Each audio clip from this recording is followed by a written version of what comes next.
We've made it to the week before the winter meetings. Things are finally probably going to start to pick up moving forward in free agency. You've got questions and we've got answers as it pertains to the Giants, Aaron Judge, and so much more next.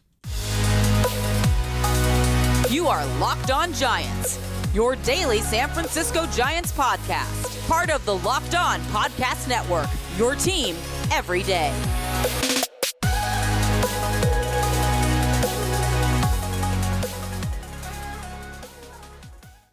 Hello and welcome to Locked On Giants, part of the Locked On Podcast Network, where it's your team every day. My name is Ben Kaspick, and on the show we provide daily episodes Monday through Friday talking about the San Francisco Giants in a way that's data-driven and rational, but also simple, passionate, and accessible to all. I'm a former contributor for the baseball statistics and analysis websites Beyond the Box Score and Rotographs. I've been podcasting about the Giants since 2015, and I'm a lifelong fan. Thank you for making Locked On Giants your first listen every day. We're free and available wherever you get podcasts. And coming up on today's show, a mailbag edition of Locked On Giants. I got 50 plus questions here, and so we're going to just jump right into them and not be able to get to all of them, obviously, so we're going to do more throughout the week. But Ahmed Fareed, the great Ahmed Fareed, who left us to go to, I think, back to the Detroit area, but asks, what price for Aaron Judge would be too high? And Ahmed, I'm telling you, I was asking myself this same question for like a week prior to when you asked the question. So it's where we start today. And it depends on the number of years, obviously, right? Like if it was a 2-year deal, then that changes everything dramatically. But realistically, I think he's going to get 8, 9, or 10 years. 10 years being on the obviously extreme upper end.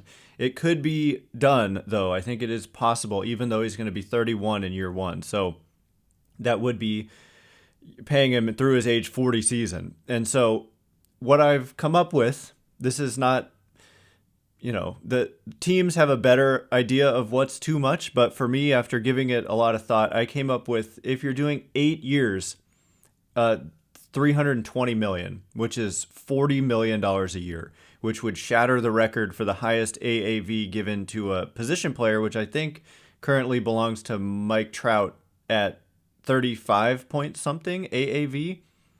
I should have that pulled up, but certainly no position player has gotten $40 million a year. Max Scherzer, a pitcher on a short-term deal, recently got 43.3, but to give it over 8 years to a position player just hasn't been done.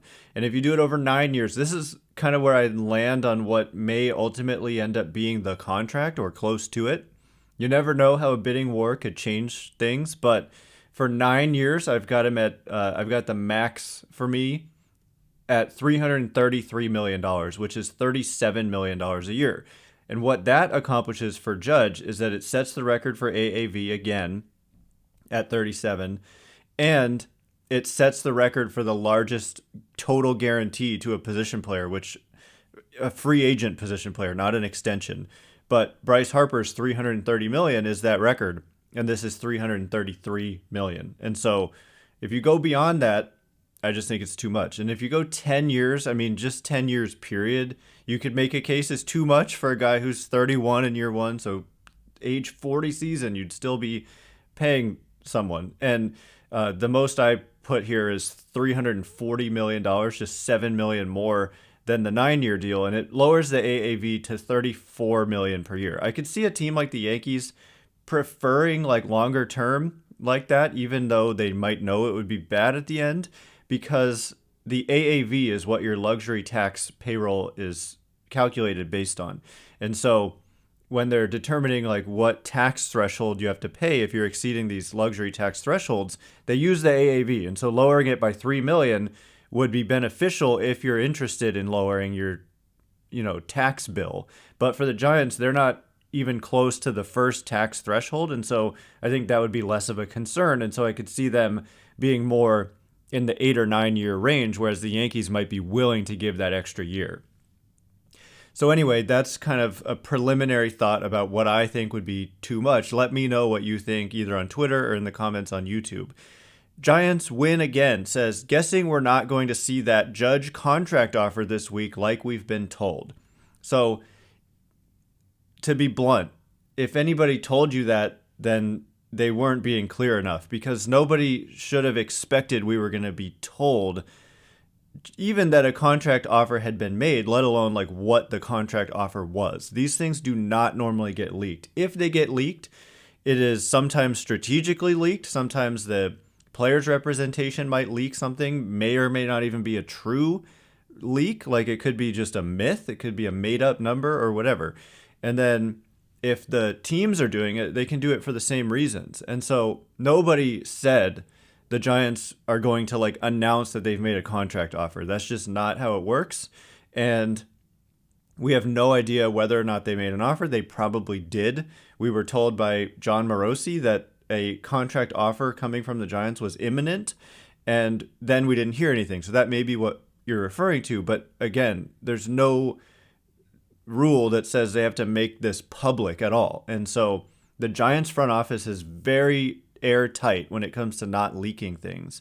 Like, it's not hard to imagine a scenario in which we didn't even know that they met with Aaron Judge. It was just this weird video of Judge arriving at the hotel. That's what let the cat out of the bag. But if there wasn't that video, we may not have even known that this was happening.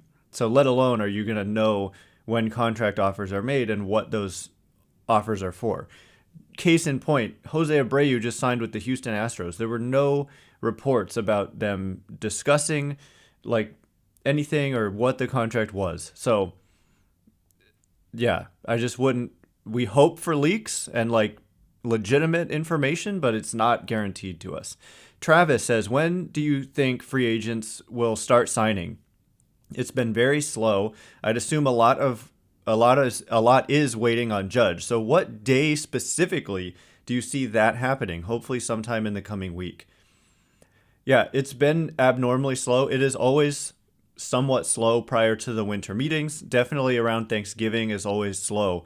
But once we make it through that weekend and come into the Monday following Thanksgiving, things can pick up a little bit. Like there's usually a smattering of significant moves that happen prior to the winter meetings. Like I said, Jose Abreu, that qualifies, reportedly has a deal with the Astros. So I would expect a handful of more significant moves to get done prior to the winter meetings. But then at the winter meetings, it's usually a pretty significantly high volume of activity that goes down at the winter meetings. Very often, major free agents end up signing at the winter meetings. And so it's next Sunday through next Wednesday. I think Wednesday morning is when they conclude. And so really like Sunday night, Monday and Tuesday are the big days next week. And in terms of specifically what day do I see Aaron Judge signing, I don't know. I'll say it could happen in the next week. But if I had to put money on a day, either Monday or Tuesday, do you need me to be more specific than that? Tuesday. Next Tuesday, which is the 6th of December. That's what I'm going with. So coming up in just a minute, there's more Aaron Judge questions, percentage chance of Aaron Judge coming to the Giants, and also we're going to turn the page and get to some other topics as well. How about trading for Rafael Devers and more? So we'll get into all of that in just a minute. But before we do, this episode is brought to you by BetOnline. BetOnline, as you know by now, is your number one source for sports betting info, stats, news, and analysis. Get the latest odds and trends for every professional and amateur league out there, from football to basketball to soccer and esports. We've got it all at BetOnline.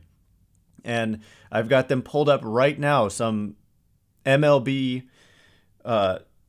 free agency odds per BetOnline. The Giants, this is one you can bet on at BetOnline. Aaron Judge, next team, if not Yankees. The Giants are at plus 200. So the implied odds of plus 200 are 33.3%.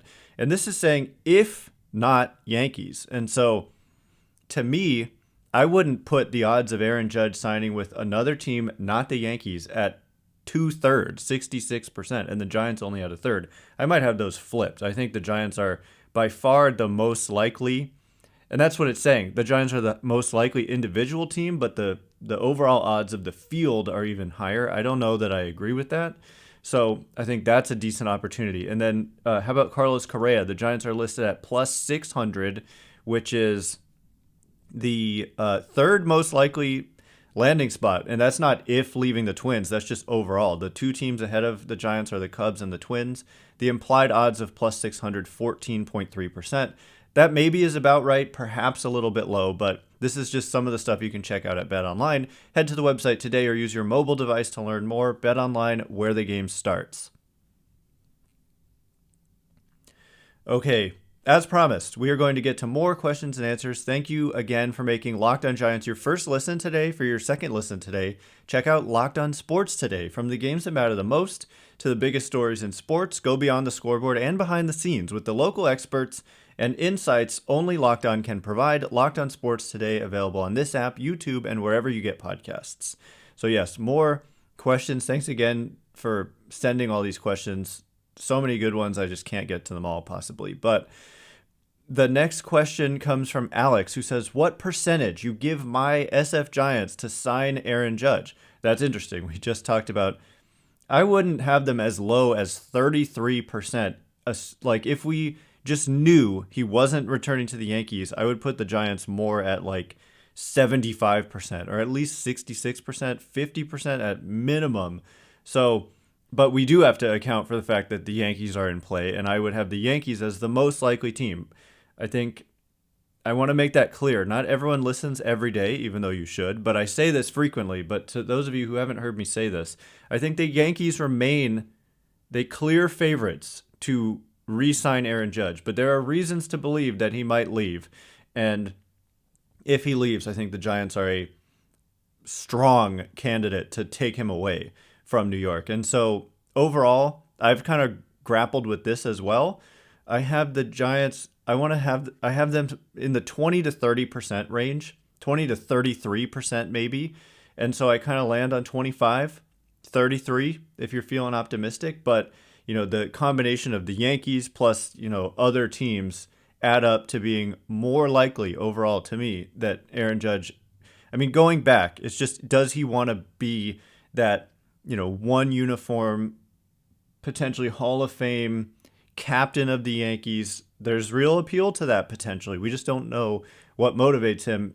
And if he doesn't sign with the Giants, I think there's going to be this huge uproar of disappointment, which would be understandable. But the thing to know is that it would most likely be because of the allure of what I just said, Yankees captaincy. It's like the most iconic franchise in perhaps all of sports. And you can see the appeal potentially if that's what you want, if you want that one uniform kind of deal, and he might. Okay, next question comes from Mosh, who says, the best deal the one not done in Judge, so that they pivot to Turner or Correa. I'm starting to feel this strongly. So I've kind of wondered this myself at times. Like I've said, Aaron Judge is not the perfect free agent given that he's 31. If he was 26 and coming off the year he just had, throw, you know, $500 million at this guy, and I'm not even joking. But the fact that he's 31, it is different. But I'm not sure that these are mutually exclusive with Judge and Turner or Correa.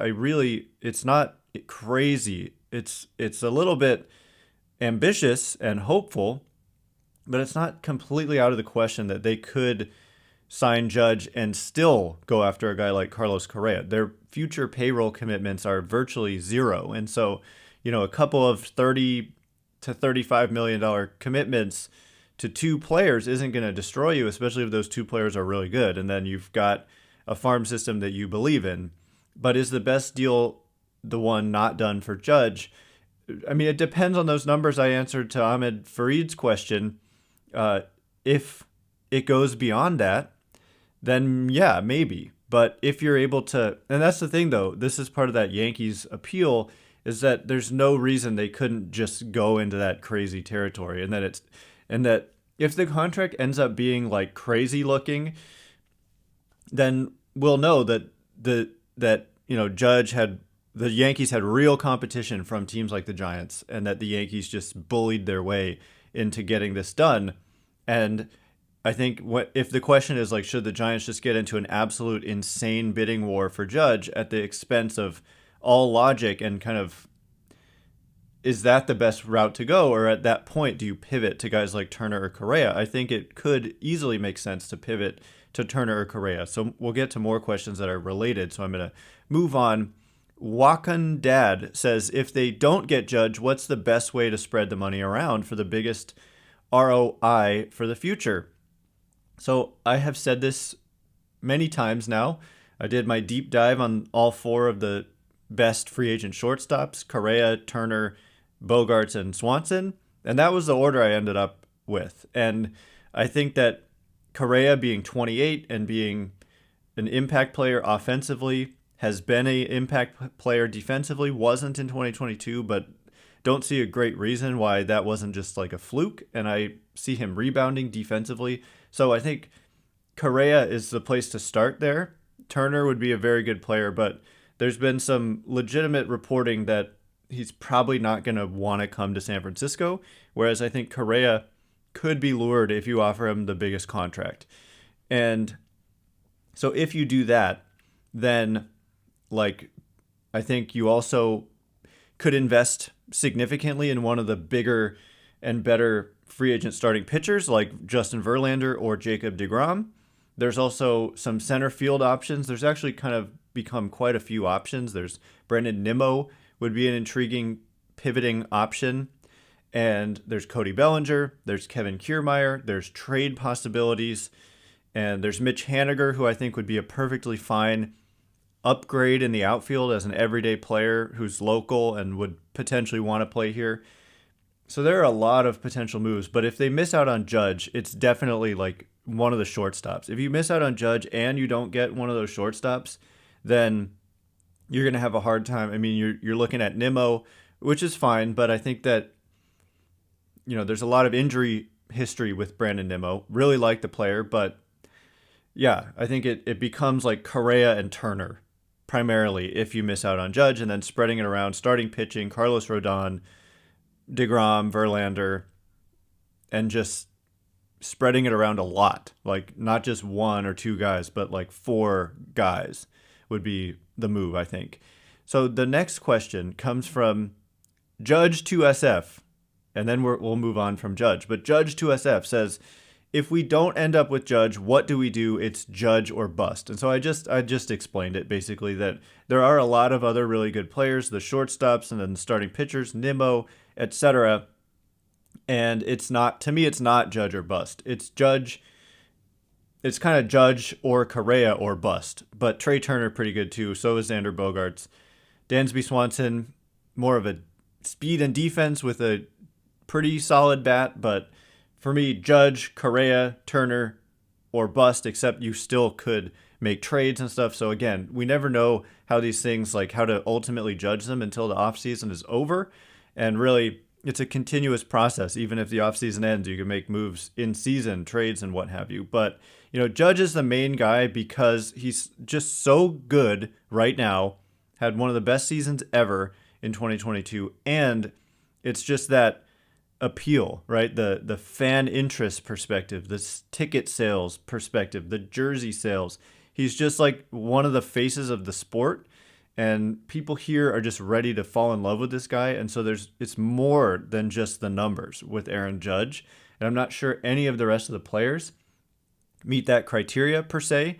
Carlos Correa is pretty darn good and is pretty darn recognizable figure. So I think he would, if you miss out on Judge and you get Correa and you get some other guys, I think you could be okay from an interest perspective. But Judge is just kind of larger than life right now. And so I get what you mean when you say it's Judge or bust. But in reality, I think they could be all right even without Judge. So coming up in just a minute, we will pivot and we'll talk about Marco Luciano and should the Giants even be targeting shortstops because of this guy, Devers, and more. So we'll get to those questions in just a second. But before we do, if you've thought about securing your home with home security but have been putting it off, you're going to want to listen up. Right now, Locked On Giants listeners can get the #1 rated Simply Safe home security system for half off. This is their biggest offer of the year, and you won't want to miss it. Here's why I love it.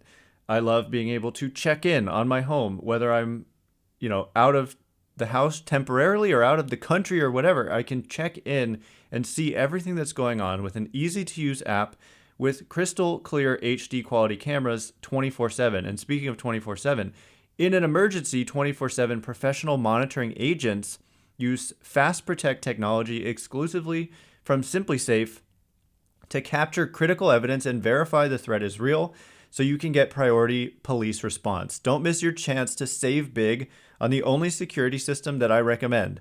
Get 50% off any new SimpliSafe system at simplysafe.com/lockedonmlb. This is their biggest discount of the year, so don't wait. That's simplysafe.com/lockedonmlb. There's no safe like SimpliSafe. All right, as promised, more questions and answers. We'll move on from Judge. Joseph says, are we not hoping for the emergence of Marco Luciano to eventually replace Crawford at shortstop? We also mentioned getting a shortstop and slotting them at second base, but were we not happy with Estrada? I think we need more help at the corners if there is a fit out there. Is there? So I think they actually have too many corner guys with Flores and Wade and J.D. Davis and David Villar, and then Casey Schmidt also in the upper minors. And so the idea with Luciano, my philosophy, and this is kind of how teams operate too, is that you should never really, until a prospect is like really, really right on the doorstep and you're highly confident in their ability to take over at a very specific position, then you should not really plan your rosters based on the future of some prospect out of position. If it becomes that you have really good players at the same position, then that's a really good, you have a really good trade situation on your hands where Luciano could become expendable. But the reality with Luciano is that the pretty strong consensus in the scouting industry is that he's not going to stay at shortstop and that he is more of a third baseman or a left fielder.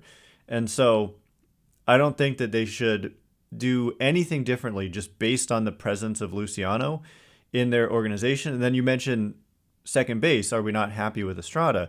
They've talked about liking Estrada as a Chris Taylor, Kike Hernandez type player who could move all over the diamond. But, you know, Susan Slusser recently reported that the Giants, if they are interested in these superstar shortstops that I just mentioned, and if they ended up with a guy like Carlos Correa, the plan would be for Correa to play short and for Crawford to move to third, actually. But if they ended up with one of the other shortstops, like Trea Turner or Xander Bogaerts, that Crawford would stay at short and one of those two would play second. And then in that case, you know, Estrada could play third. Estrada could be a super utility guy who kind of fills in when needed at various positions. He could play the outfield. He has played some outfield, could play third. So, you know, the Giants have a clear, they really like players who are able to move around the diamond. And so this idea of like this guy plays this one position and doesn't move is kind of changing in the sport. And it's valuable for these exact reasons that you're mentioning, having log jams that can be cleared up by guys being able to move around and play competently defensively at multiple positions. And so I don't really see any of these scenarios as a problem. And plus, up the middle guys are just more valuable. So just kind of targeting guys who are only limited to the corners is not necessarily something that they would want to do.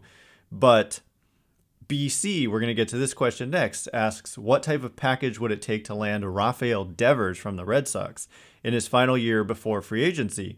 26-year-old established slugger that can be in his prime when prospects start to come up, should be the number one target of the offseason, in my opinion.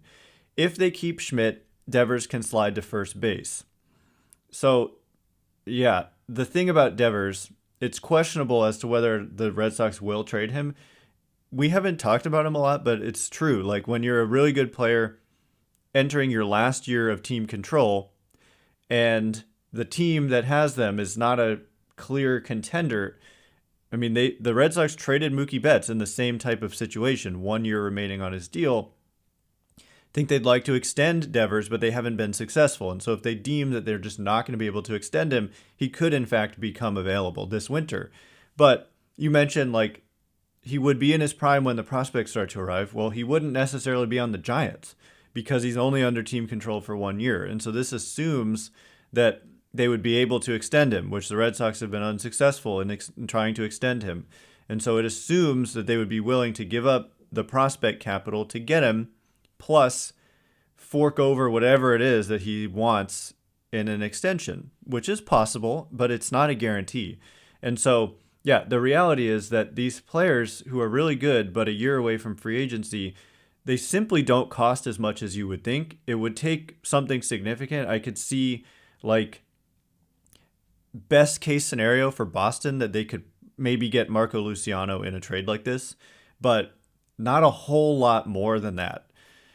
Maybe some throw-ins, some decent players as well, but you're not getting, like, I've seen these proposed offers for Ohtani that include Luciano and Kyle Harrison and Luis Matos and others, and that's just not realistic. As great as Ohtani is, it's 1 year, and so 1 year of team control, and that the price is just not, it's high, but it's not, you cannot command that type of return for 1 year of a player. It just doesn't work that way.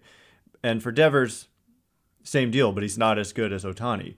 So the thing is, too, about Devers, as the defense has not been great historically.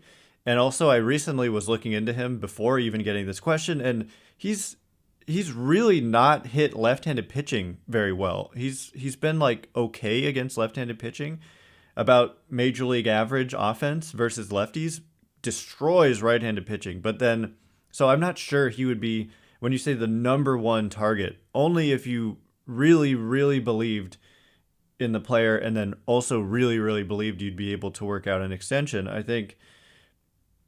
mean, why not just let the guy hit free agency and then sign him, if you really want him that bad?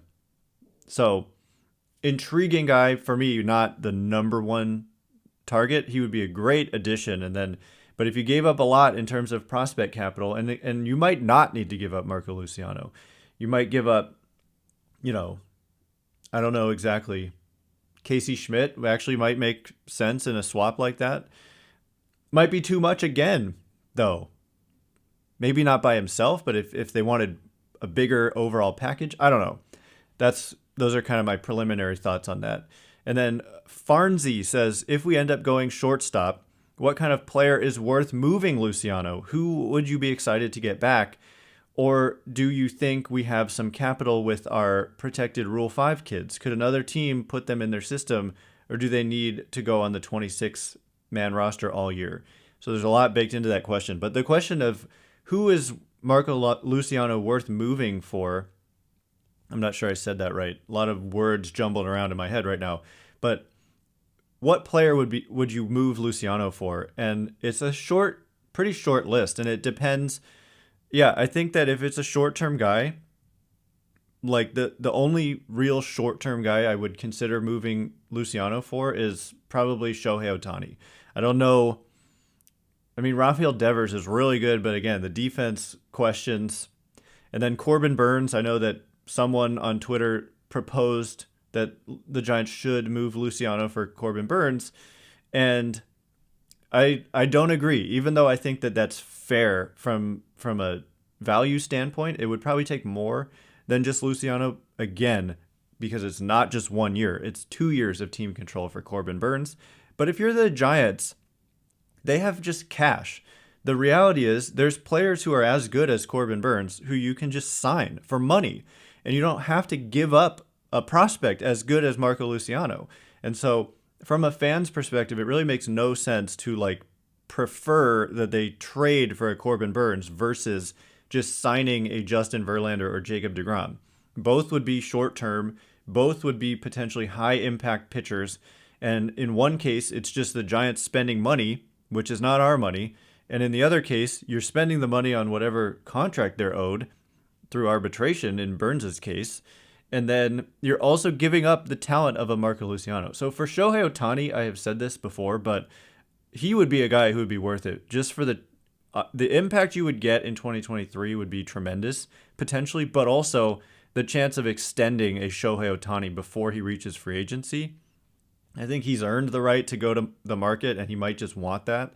But if you could get Shohei Ohtani, I would be okay involving a player like Luciano. But then, so if we're not talking short term, it would be longer term assets, guys who have 4, 5, 6 years of team control who are good players at a position of need that are just real difference makers, then those are the type of guys worth moving for Luciano. But short-term assets who aren't like the best players in baseball, I would pass on trading Luciano personally. So anyway, that is all the time we have for today. Thanks again for making Locked On Giants your first listen every day. Now make your second listen the Locked On Sports Today podcast. The biggest stories of the day, instant reactions, big game recaps, and the take of the day available on the Odyssey app, YouTube, and wherever you get podcasts. Once again, my name is Ben Kaspick. Check me out on Twitter at Ben Kaspick, Kaspick. If you like this show, please consider rating it or leaving a review. Helps me out a lot, so thank you in advance. And thanks to everyone who's done so already. Can't wait to be with you again tomorrow. Definitely more mailbag questions to get to. Thanks again for listening. You are now Locked On Giants.